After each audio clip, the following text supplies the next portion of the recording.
First of all, thank you very much for being here, Cassandra. So I just want to start off by asking, what got you interested initially in mathematics? What was the kind of like spurring thing for you?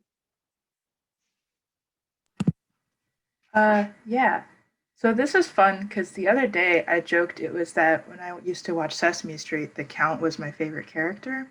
Um, I like he came up a lot in the past week, what with counting being very popular, and I was just like, well, yeah, I used to be really into him, and like jokingly, that might have been like some direction that I'd be into math.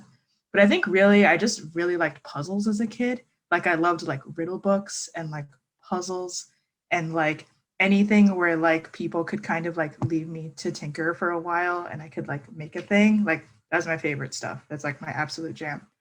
Um, and then sometime in like eighth grade or so, I would like get done like my math worksheets or whatever kind of early and I would start like doodling math facts or like math numbery things. And I have like a very clear memory of like doing this thing with like the 8 times table where like okay, so like 8 times 1 is 8 and then 8 times 2 is 16, but 1 plus 6 is 7.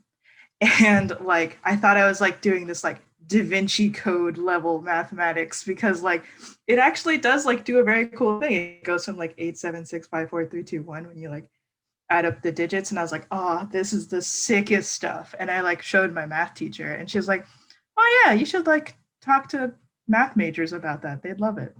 Uh, so I went to a middle school slash high school that was like partnered with the local state university to have like what I now know are grad students, but at the time were just cool math adults who would like tutor the students in like in like math and whatever during the school hours. And I would go down there during my lunch breaks and ask them about math. And they would like, oh, this kid wants to know what a proof is. Like, we'll do that. And now as a grad student, I totally understand why they did that. Like if some middle schooler came up to me and was like, oh my God, what's a proof? I'd be like, yeah, let's go, kid. So they just did that. um, and I think that was like the first time I like had an idea of like what kind of job I wanted. Up until then, I was like, oh, I'm going to be a writer or an artist, maybe an astronaut, who knows. But like being a mathematician was like the job I'd like wanted for like more than 2 months. Um, and it's pretty nice looking back on it now that I'm like basically a mathematician now. So nice. Did it, go middle school you. But yeah, that was, I think, my first like I think middle school and just like having people who encouraged me was like my first inclination that math was cool. That's so cool. Yeah, I had the same kind of experience, like just as a little kid being like any type of number puzzles or stuff. My parents used to do the I always say it wrong. Sudoku.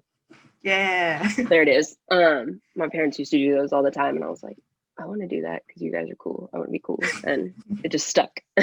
um, but that's really cool. I love that. That you had like a space to go and explore that interest, especially as a middle schooler. I mean, that's something that how often do people get that opportunity?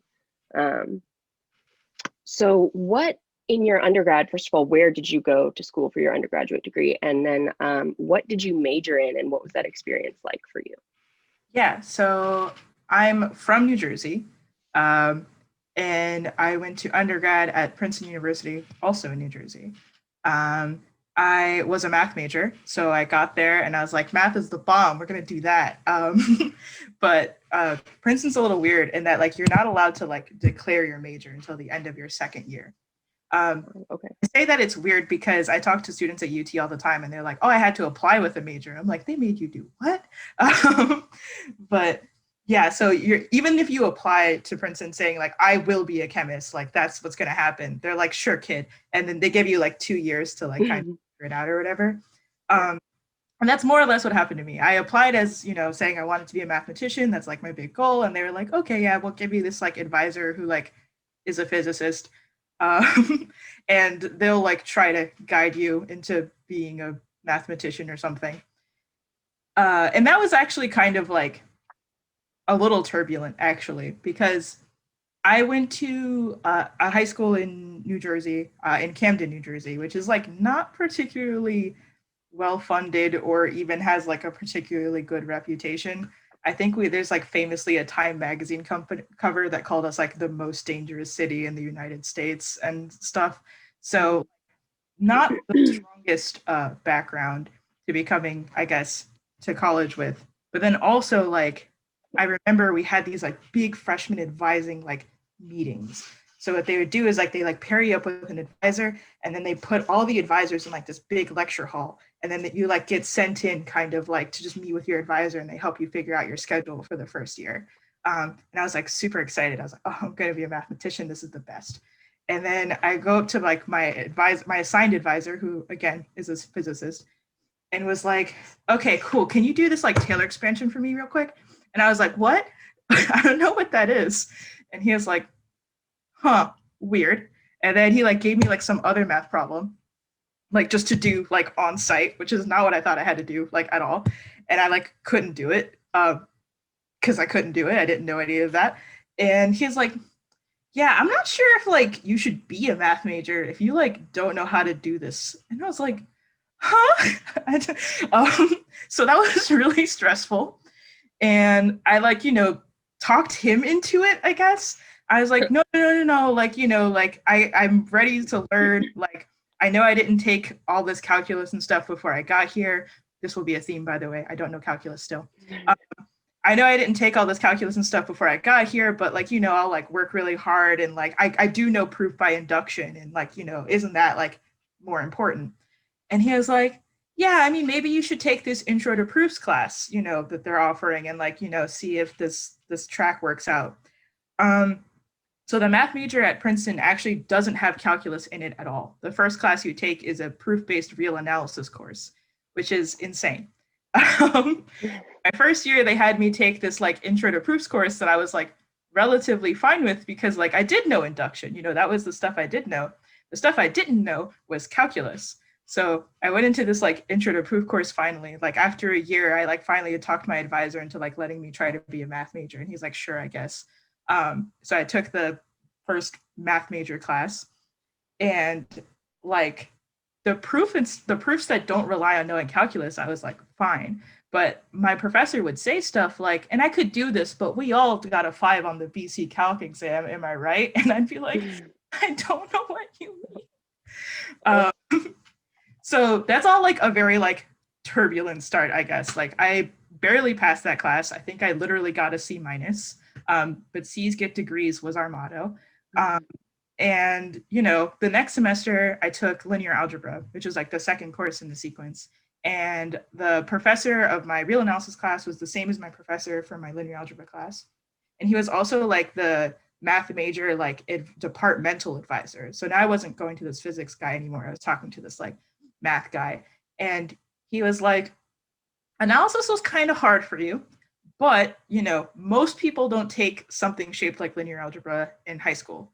And so like this will probably be like a more even playing field, and maybe now algebra will be more your jam. And it like totally was.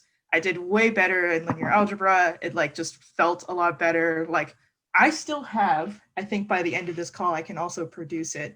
The first problem set I have with like a perfect score on it is from my linear algebra class. That's awesome. I got like a 45 out of 45, and I'd like it by myself, and I was like, oh, this is the best. I think somewhere my grader had written like nice proof smiley face. And I like keep it like vaguely within arm's reach of my desk because it was just like the coolest moment ever, and I felt really, really good. But yeah, that was kind of like my beginnings of being a math major and stuff. You should stop me from rambling and try to like keep me on some kind of direction if I'm talking too much. But no, this is great. This is like this is exactly what we want, and just keeping it casual. But yeah, that's I can't imagine. That must have been so nerve-wracking to be like, walking into an advising appointment and turns out there's going to be a test. Like, oh man, that's crazy. Yeah, that's so interesting. I mean, I know. Go ahead. Sorry. Oh no, I was just gonna say I'm thinking back on it, and I don't think I still know how to do that particular Taylor expansion he wanted me to do. Like, I don't know. I still don't know calculus. Don't tell your No, friends this because I am some of the TAs this semester, and I do figure it out, slowly but surely. But yeah, I never had to take calculus in college. I took like one semester in high school, sort of. So I like, know the power rule and friends, but like once sure. to multiple variables, your guess is I'm as good out. as mine. Yeah. So Wow. That's crazy, especially having gone in. It's, yeah, I can't even wrap my head around the fact that they wouldn't require you to take a calculus course. But like, I took Cal A, B, and BC in high school, and I still am like, I can't expand this thing. I'm sorry. Like, I have a computer in front of me. Sorry, Um, that is so interesting though. That's wild. Um, so obviously you're from Princeton, or New Jersey. Texas is a little bit of a ways from there. So when it came time to start like applying to graduate schools and stuff, like what was your process for that? Like how did you end up choosing UT and choosing, geometry and topology from that? yeah, no, that is a great question with like a lot of questions inside of it. So I'll try to again Sorry. like coherent. No, it's really good. So junior year at Princeton, there is this thing called a junior seminar that you have to do, where for at least one of the semesters you have to take this seminar that's led by like some like professor in the department, and it's kind of like supposed to be practice with communicating mathematics. So it's much less about like you're going to learn all of this like high stakes math that's really cool. I mean, it's partially that, but mostly it was my first time giving a talk. So I took a class on knot theory my junior fall with this professor named Adam Levine, which is like hilarious because I tell all my friends I was taking a class with Adam Levine and they're like, what? But he's like not at all like the Maroon 5 Adam Levine, though he does have songs about math. There is a video of him singing a song about math on the internet. So he's like a little bit like the regular Adam Levine in that way. Yeah, it's if you want to look it up, it's like I am the very model of a Haggard-Fleur homologist. Um, anyway, so tangent. Yeah, I saw that. But yes, please look it up. It's very wild. Some context on the video you'll almost certainly see when you watch that is that he is singing a song about being a Haggard-Fleur homologist. And he's singing this at a conference with the inventors of Haggard-Fleur homology, like in the audience. They were like also professors at Princeton at the time. It is just like, they still are, but it's just like the most ridiculous. I could never imagine like singing a song that's basically fan fiction about professors, but like this guy did that. So shout out to him. Yeah, it's possible I could maybe find a link by the end of this too, if like I have a second, but oh, never mind. Okay, awesome, awesome, awesome. So yeah, the guy in that video was my junior seminar professor, my junior fall. And he taught this like seminar on knot theory, but like about the same amount of enthusiasm as he does singing in that video. So like incredibly. And it was just like really fun and really wholesome. It was like my first time like reading a paper and like talking to other people and like presenting math. And I also just thought it was like super awesome because it was math that you got to draw pictures with. Growing up, I definitely artist was like my plan B. And so like the kinds of math where you can draw lots of pictures just made me like super excited. So this knot theory seminar was just like the bee's knees to me. And I just thought it was like the coolest thing ever. So I decided like, whenever possible, I was going to take as many topology classes as like basically the school would let me. So the semester after that, I took like the undergrad topology course that they offer. And then semester after that, we like, despite having a lot of topologist professors, didn't have a lot of topology classes for undergraduate. So I ended up taking like the graduate, like algebraic topology class. I still thought it was super cool. And then when it came time to apply to grad schools, the professor for my algebraic topology class, I just like knew he was very nice, And he also like said in class, like, if there are any undergrads taking my class, like, please talk to me about applying to grad school. And I was like, oh, okay, then I'll do that. And he did the kind of math that I thought I wanted to do, and I still approximately do. And I don't know, I went to his office hours and I was like, hi, I'm thinking of applying to some schools. Where do you think I should go? Where should I go if I want to do this kind of math? And he just like sat me down for like an hour and just like wrote out a bunch of schools on a board. And I like showed him the list of places I was thinking of going to. He's like, don't go there. Don't go there. You should add this place to your list, blah, blah, blah. And it was awesome. Like, it was really great having like this professor who was like giving me like, I'm like very indecisive. So it was really great for like this professor to like make like hard decisions for me. But then like I actually ended up like applying to, I think, around 12 schools. I don't know what's normal anymore. It's changing all the time. But I also had like a little bit of funding in undergrad to like help me apply for all of the grad schools that didn't take fee waivers. I also had a whole Excel spreadsheet dedicated to grad schools that had fee waivers. So if you're ever applying to grad school or like want advice on that or anything, like please hit me up. Like too much of it is still baked into my memory. So I think I still have some good advice there.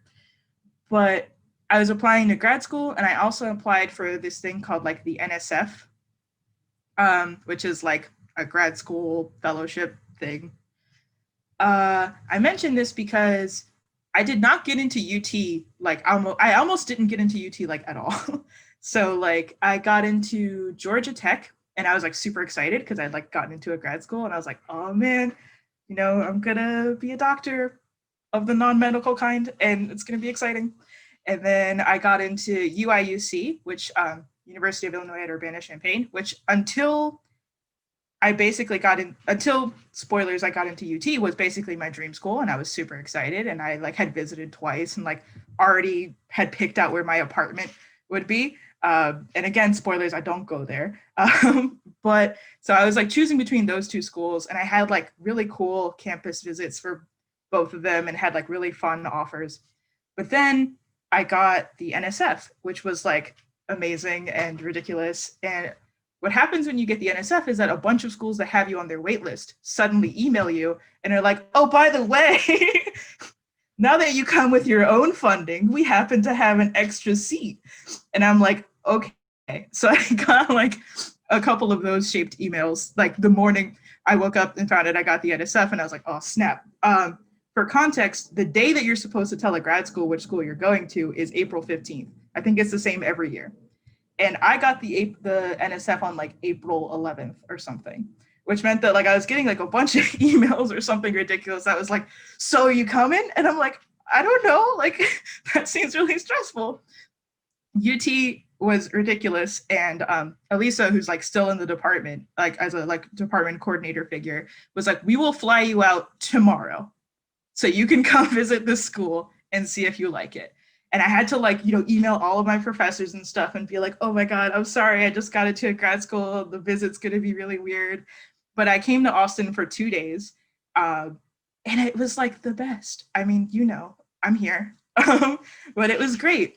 And I remember being like super panicked just because like I had already like I said, like picked out my apartment, what cat I was gonna get, all this stuff at UIUC, like everything short of emailing them yes, because I again am indecisive.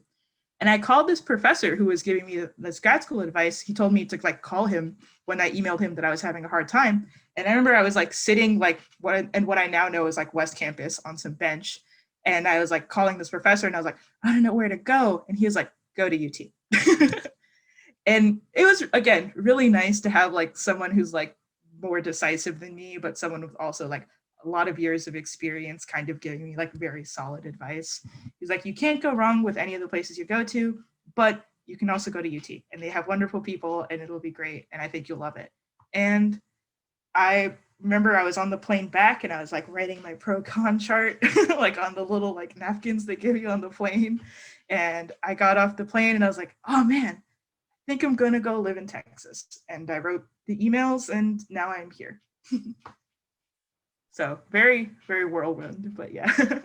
No, that's awesome. That's so crazy though. I can't, again, cannot imagine being in that situation where you're like, okay, so I have 48 hours. Let me just go run across the country really quick. That's crazy though. Obviously, we're very happy that you ended up here. But that's so cool.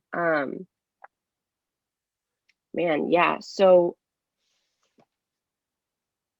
sorry, I kind of lost my train of thought just now. Very good. So as a woman who is also a mathematician, right? Because obviously one can be both and one does not define the other. So have you faced any hardships, or even not just as a woman, but as a woman of color in mathematics? Like, have you found that you feel like you encounter more um, obstacles than, say, some of your peers? Or what is that aspect of the experience been like for you? And if you have encountered those obstacles, how do you find that you overcame them? Yeah, that's a really good question. And it's something I'm like also to this day still kind of like working on. I think personally, I often like see my friends and I'm incredibly like empathetic and sympathetic. And I'm like, this horrible thing happened to my friend and I hate it, like they deserve the best. But I'm actually surprisingly bad at recognizing when a bad thing is happening to me. And I'll just be like, it's random chance that every time I mention I'm a person of color, people start being mean to me. What a coincidence. So I'm still kind of trying to like, you know, it is still a process I am going through where I'm like looking back and like recognizing times when like people might have just have been, prejudiced and not nice to me. But there are, I think, 2 or 3 moments, I guess, in college especially that kind of stand out. Um, the first is again meeting with my like assigned advisor. I don't think that what he did was nice. I don't think I think there's a part of his head that just that's the thing you do when you meet like the kinds of kids who like want to be mathematicians at Princeton. There's so many quotation marks around every single one of those words. Um, but like I think I cannot imagine like being a professor and like meeting what is effectively a high schooler who wants to be a mathematician and being like, so now you're going to be examined. Like that just would not go through my head. And I wonder if he would have thought to do that if I wasn't a girl or if I wasn't like, notably a person of color. And like, I wonder if like for all of the like boys he was mentoring that semester, he gave them the like Taylor expansion test. Or even I remember a year later when I like, had some not so great grades on my report card at this point because, being a math major was hard. He like said like, there's still time to pick a different major. Like, have you thought of a backup major? Because I mean, you came in here and I remember it's very vividly. He's like, you started gunning for the math major, but I just don't think you like had a good backup plan in mind. And I was like, well, yeah, because I don't have a backup plan. Like, this is the thing I'm doing. Like, I'm confused. Why do you want me to have one of these so badly? Like, this is the thing I'm going to do. And I just feel like there were just like a lot of moments where like people would talk to me like I knew what my plan B was. Because, like, of course, I had a plan B for if this didn't work out, because of course it wasn't going to work out. And it was just very strange. I'd like, up until that moment, like in all of my life up to college, for example, I tell people this a lot. I hadn't met like any white people. Like I'm from Camden, New Jersey, and like my entire high school was like other Puerto Rican people, other Black people, other Dominican people. I think we had like 3 people who were Asian my entire time there. And there was like one girl who was like a quarter white. And like that was like it. So like coming to college, like that was like really my first time like meeting people who would say things that were like racist to my face. Because before then it's like, buddy, we're the same. Like so like it was very and so I was still dealing with the like in your face kind of prejudices that I didn't it was taking me a while to also like notice the like really subtle ones or the ones that were kind of like baked into the things that people would say. Even just like that one professor who I still consider one of the nicest people in the world, making that joke about how everybody got a 5 on the BC Calc exam. It's just like my school didn't offer BC Calc because like we didn't have enough teachers. Like we like physically could not afford like to teach BC calculus. to like the 3 students ever who would take it. So there's just like a lot of stuff like that that I felt like kind of by the time I graduated, I was able to like recognize as like, oh, that was awful. And I think it's definitely affected sometimes the way that I think of myself as a mathematician. Because I realized that a lot of people think of me as a mathematician, like, despite whatever adjectives people associate with me.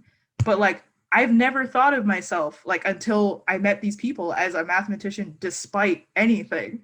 I was just like, yeah, I'm a mathematician. That's the thing I want to do. So I will that's definitely been like very notable and like something I think about a lot when I think about like just how other people perceive me versus how I've like come to perceive myself. So yeah, very good question. Yeah, and it like when you say that, when you think, you say being a mathematician despite, or in spite of myself or whatever, like I can completely relate to that. And I think probably a lot of us can, being in that position where somebody's like talking down to you just because they've made assumptions, that you should be this or you should be that, right? But even like, I appreciate that you consider that to be such a huge part of who you are, because it's like, it really is like, I don't need, sure, it's nice to have a safety net or whatever, but if I know that this is what I want and I know that this is who I am, why do I need a backup plan, and I like, even when I, reached out to you about this, I love that your Discord handle is Casmatician. Like, I thought that was so clever. And I was like, oh, yes, that's so good. I can't believe I didn't think of that. Of course, it works much better with your name than with mine. But yeah, I love that. But yeah, it's just sometimes in, the world, you look around and you're like, it's 2020, which, I mean, even though this year has been the shit show that it has been, you're like, how are we still having this conversation? Like, how is this still a thing that people just don't get? And it is hard. And like, just, I want to say like, thank you so much for being so candid about that, because it's hard to talk about sometimes. It's hard to like, especially the whole not necessarily recognizing the subtleties of when somebody is doing it to you, because you just think, whatever, I'm just having a conversation with this fellow human, and then you walk away 10 minutes later, you're like, I think that was a slight and I just didn't get it at the time.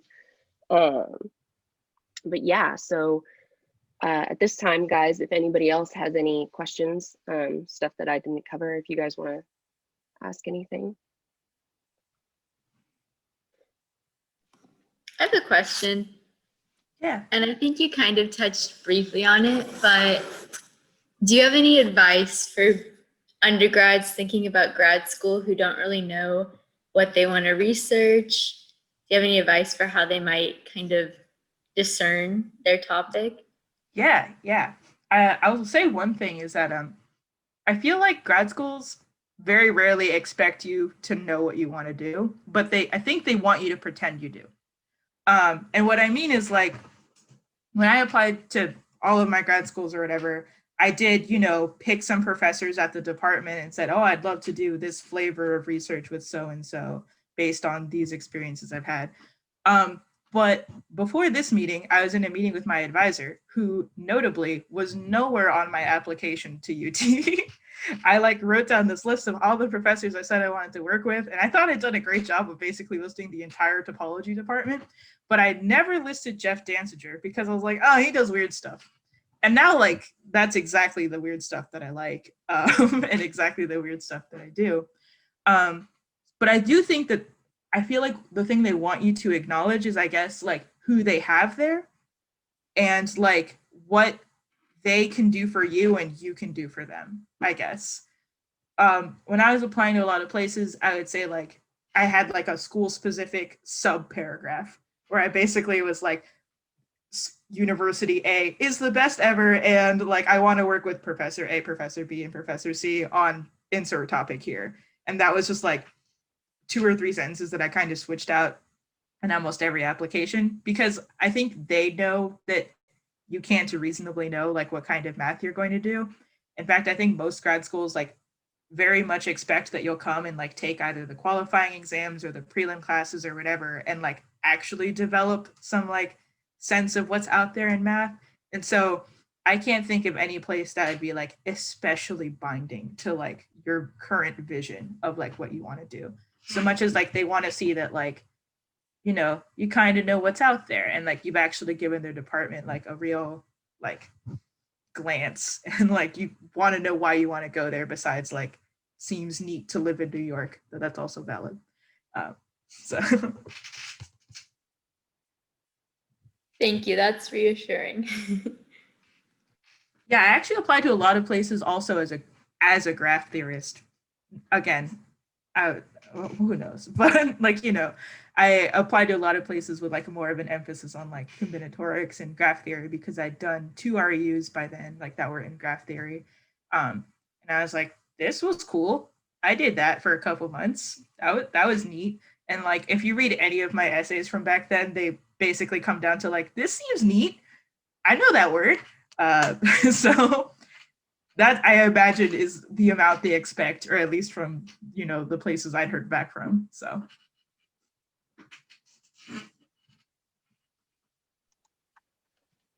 So just another thing I wanted to touch base on quickly. For those who don't know, Kaz is one of the founding members of the Mathematicians of Color Alliance, which is another organization here at UT. So I just wanted to ask, like, how did that, just because I'm curious, how did that come about? Like, did you approach some of your fellow mathematicians, or, you know, did it just kind of spitball itself into existence one day? Yeah, no, that's a great question. So it's notable that when I came to UT, I think currently there's like a total of 2.5 Black people in the math department at the grad level at UT.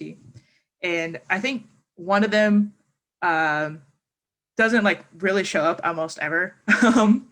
But you know, it's like basically like Jonathan Johnson and like the half is me.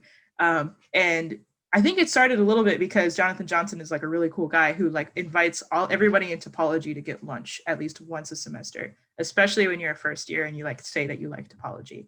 So he like, at first I was like super like, oh, there's like a grown up and they want to get a meal with me, and oh no, it's so stressful. But he's actually like a very chill, very sweet person.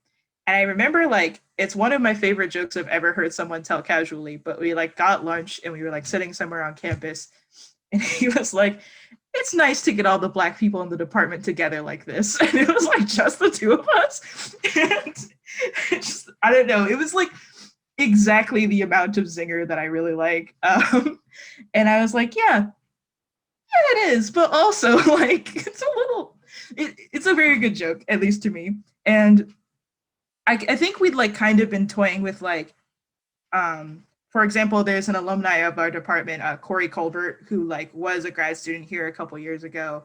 He's now a professor somewhere else, but he's the like treasurer of NAM, which is like the National Alliance of Mathematicians or something like this. And their like goal is in fact to like, you know, empower and also like promote the work of mathematicians of color, like, you know, and in the mathematical sciences and things like that. So we had this like UT alumni who was like the treasurer. And then I was like, wait a minute, but UT doesn't even like have a NAM chapter. So this was like a thing that we were like kind of talking about a little bit. But then this summer happened and a lot of things happened in the world, but especially like there were all of the protests related to like racially motivated violence and like systematic inequality in the United States. And the grad students called this meeting amongst ourselves and we were like, okay, what can we do and what do we need to change around here? And we ended up writing this like 10-page document of all of the things we wanted to see changed around the department. And one of the things that made it on there was we wanted a NAM chapter and we wanted a NAM chapter, a colloquium series that promoted the like achievements of mathematicians of color, because we do have one for women. The DWM does like a really cool job. And we wanted seminars to the senior seminars. So the math department has like a geometry, topology, and analysis like senior seminar series where they like invite mathematicians from across the country. And we wanted to see like more diverse invitations sent there too. And we made like, these were 3 of our like literally like several dozen demands. But by the end of the week, the professors were like, when they found out about it, they were like super on board. Like we had a NAM chapter before I even formally requested that we get a NAM chapter, because one of the professors heard that we wanted a NAM chapter and just like paid for it like out of pocket. He was like, oh, so we're doing this now, right? We're doing this. And he like CC'd the chair and he's like, we're doing this. And they're like, it's done. So that was really cool. But you know, after the chapter, we decided we wanted like a student component, and then a bunch of us started meeting pretty regularly. We still meet about once a week as the Mathematicians of Color Alliance. And, you know, we have a logo and like a seminar series and all of the stuff that we asked for over the summer and a little bit more, which has been super cool. And I'm really happy with what that became. But it started because a bunch of our grad students were like, we need to change a bunch of stuff around here. And that's one of the things we changed.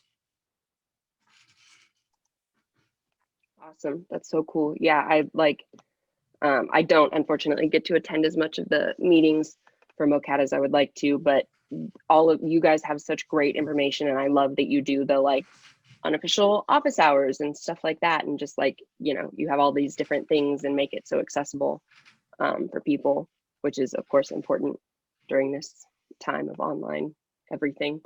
But yeah, so that's so awesome. Like truly, I think it's so important to have groups like that, not just on campus, but in the math department, because it can be, you know, mathematics is unfortunately just one of those things that historically is dominated by, you know, one particular group of people. So did anybody else have any questions or comments or anything?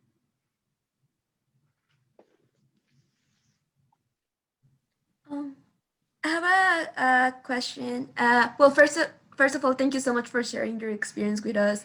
Like, I feel like it's really enriching and very inspirational, and just, yeah, thank you so much for that. Well, my question is just a simple question. Like, what are your career plans after graduation? Like, are you staying in academia, or yeah, what are your plans?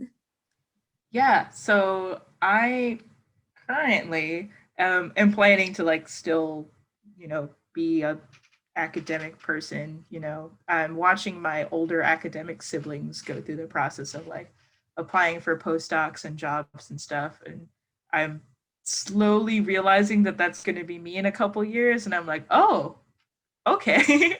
But yeah, that's like my current plan. Things like, I guess theoretically could change, but if the past is any indication of what I do once I've decided I'm going to do something, it's very unlikely to. So yeah, I think currently I'm planning, it would be really nice to like, you know, get a postdoc somewhere cool and like, you know, eventually be a professor somewhere cool and like keep doing the math I like doing. So yeah, that's my current plan as of right now. Do you have any idea? I know this is like such a hard question to answer when you're still in the thick of it, but like, do you have any idea of whether you'd like to stay here? Would you like to teach or, you know, do research somewhere else? Yeah, so it's actually like really weird, but people have very little say, and like I say very little say. There's surprisingly very little say with like where you go when you want to get a postdoc.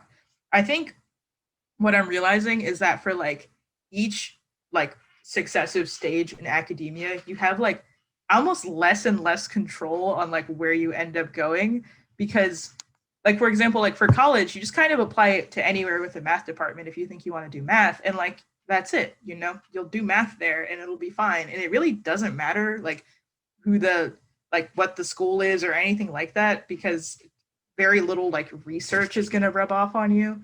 You know, it's mostly like about like good exposition and just making sure you take advantage of like the resources available. But in grad school, like you're picking advisors because now you're kind of picking research. And grad school, you know, I kind of like had to refine a little bit, and it wasn't just like any school with a math department ever, but it was like schools with math departments that had topologists or graph theorists. and topologists or graph theorists who were taking students or did the kind of topology or graph theory that I thought I was interested in. And that like, you know, cuts out more and more of some space. Then by the time you're like applying to postdocs and stuff, it isn't just like departments with topologists. It's like departments with topologists who study, you know, and it just becomes like increasingly niche words. Like, you know, like there are actually but so many people who care about the precise thing that I'm doing right now. And basically when I apply to postdocs, I'm going to find like everybody who I've ever cited in a paper and just apply to wherever they are. And that's like very little choice, right? Like that's someplace that's like Michigan, someplace in California, some other place in California, someplace in France. Like, you know, it's like a dozen places tops. So it's kind of interesting. Like the more you like decide what math you're doing, like kind of like the more you're also like restricting to some extent, like what kind of places you'd want to go to for a postdoc. You know, people do make other choices though. Like people do decide to go to like work with people who do something like outside their field or like just outside their field, or like maybe they decide to like go to not like a research focused university, but like they call them like a teaching focused position or something like that. And those are all like reasonable and attractive. And I know people who do those too. But I think currently, I actually really like my math. I guess most math grad students or mathematicians that you talk to are going to tell you that their math is the best. And maybe they're all right, but I think currently I'm the most right. And that I think my math is the best. So I'm really excited to like do my math a lot and like go to places where people care about my math and we can like hang out and do math together. So I don't know, it's a very exciting future. So yeah, that's awesome. I love that you have such a positive outlook on it, because I think if it were me, that would stress me out, just having like no idea. I'd be like, well, this is fine, you know. But that's so cool. And it's like super confusing also telling my parents, because like they did not go to college, much less grad school, and way less do they know what a postdoc is. So anytime I tell them I did anything, they're like, whoa, that's the sickest thing ever. And maybe it is actually. It's very hard to remember that the things you're doing are actually really cool. And sometimes maybe you should like take a step back and just even just imagine telling some relative or somebody in your, you know, high school life or whatever, the thing you're currently doing. And they're going to be like, you know, I told my parents I like passed like some of my prelim exams, which like, you know, grad school wants me to do. And I was like, yeah. They're like, what does that mean? And I was like, it means I have to do my candidacy exam next semester. But then like, I guess if I dropped out, I would have a master's. And they're like, oh my God, you have a master's. That's the coolest thing. And I'm like, yeah, I guess that is a little bit cool. You're right. But yeah, explaining anything to them is like so wild. So they also asked me like, where would you want to go for a postdoc? And it's like really hard to tell them that I have like no say in where my job takes me, because they're like, everywhere has a math department. And I'm like, not everywhere has a geometric rep theorist. So it's fun, but it's also very silly.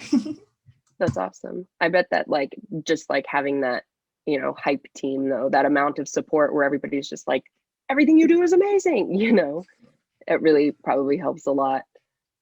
It's nice to have that perspective for sure.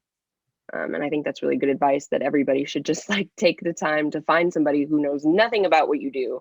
If you're just feeling like really stuck in a rut, and just be like, hey, let me explain to you all of the cool things that I've done, and let them tell you you're awesome. Yeah. I remember my first semester here, I took a class with in four manifolds with Bob Gompf, who like has retired, but like, you know, he's still really cool. And I remember like feeling really bad because I like was having a bad time with like visualizing four manifolds, which is, when I say it in English, is me saying I felt bad because I couldn't think in 5 dimensions good, which is like silliest sentence ever. But I remember being like super down on myself, like, oh, it's my first semester, I really should be doing better of like understanding all this stuff. And when I tried to complain to my mom, she's like, do you hear you? Because I hear you, and like, you're ridiculous right now. And I'm like, you're right, I am being ridiculous right now. You got me there. Yeah, compelling point. So yeah, sometimes you just gotta like somehow unabstract all the things you know and all the things you're learning, and like really like stop and like be proud of yourself. Like, hey, I like did an integral. That's insane. I cannot draw all of this curve, but somehow I know the area. Ridiculous. Yeah. The things you're doing are like absolutely ridiculous, but you do them and it's awesome. So like just be happy sometimes. Yeah, that's great. That is awesome advice. Yeah. You guys can email me if you want. If you ever have a question about anything I've said or didn't say, I can put it in the chat. But it's just C Monroe at Texas. If I can spell Texas, that'd be amazing. Okay, so that's my email. You guys also, if you want, because I gotta plug it, should come to MoCAT whenever you want. Last Friday, I gave a talk on graph theory. We have this series called like What Is, where like people say like a math noun they'd like to have explained, and like one of the grad students gives like an hour-long talk that just like explains the concept.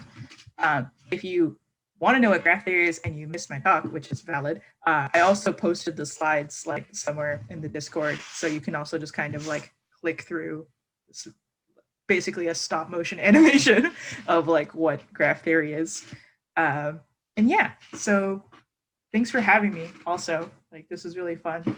I told my advisor. Thank you so much.